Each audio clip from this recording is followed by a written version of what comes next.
अजीत जी, बहुत स्वागत है इंडिया न्यूज उत्तर प्रदेश में।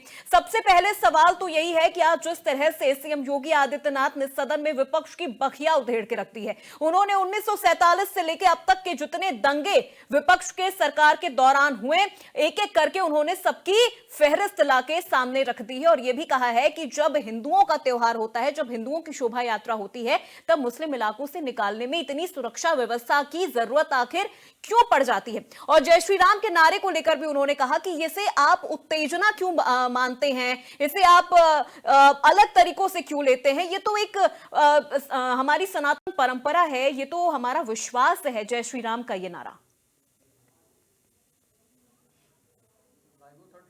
देखिए, बिल्कुल अपूर्वा, आज योगी आदित्यनाथ उस रूप में नजर आए जो मुख्यमंत्री से पहले थे। यानी 2017 के पहले योगी आदित्यनाथ का जो तेवर होता था, जो कलेवर होता था और जिस भाषा के लिए योगी आदित्यनाथ जाने जाते थे, आज उत्तर प्रदेश के विधानसभा सदन में जब वो बोलना शुरू किए तो आज पुराने योगी आदित्यनाथ याद आ गए। उन्होंने कहा कि हिंदुस्तान राम, कृष्ण और बुद्ध की परंपरा से चलता ही है, औरंगजेब और बाबर के परंपरा से नहीं चलता। उन्होंने कहा कि बाबरनामा में लिखा गया कि हिंदुस्तान में सबसे ज्यादा मंदिर तोड़कर मस्जिद बनाए गए। उन्होंने संभल का जिक्र किया और कहा वहां पर 22 कुएं मिले, वहां भगवान शिव का शिवलिंग मिला, वहां पर बजरंग बली की मूर्ति मिली और जो जियाउर रहमान बर्क हैं उन पर भी निशाना साधा। ऐसे तो कहते हैं कि हम हिंदुस्तान के हम सांसद हैं और बाद में कहते हैं कि हम बाबर के संतान हैं। तो बाबर की संतान है, यह हिंदुस्तान का देश, हिंदुस्तान का जो कानून है ये देश के संविधान से चलता है। ये बाबर जैसे आक्रांताओं के आदर्श पर नहीं चलता। अगर आप बाबर को अपना आदर्श मानते हैं तो आपको अपनी दिशा और दशा दोनों तय करनी पड़ेगी।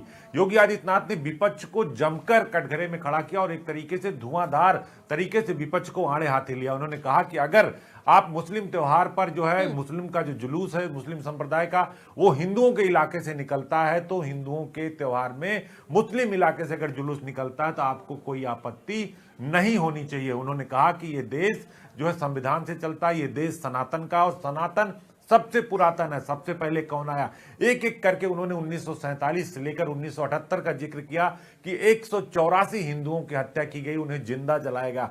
आज आंकड़े के साथ योगी आदित्यनाथ विधानसभा में थे और देखिए एक एक करके उन्होंने विपक्ष को जमकर धोया, एक तरीके से कहा जाए धोया।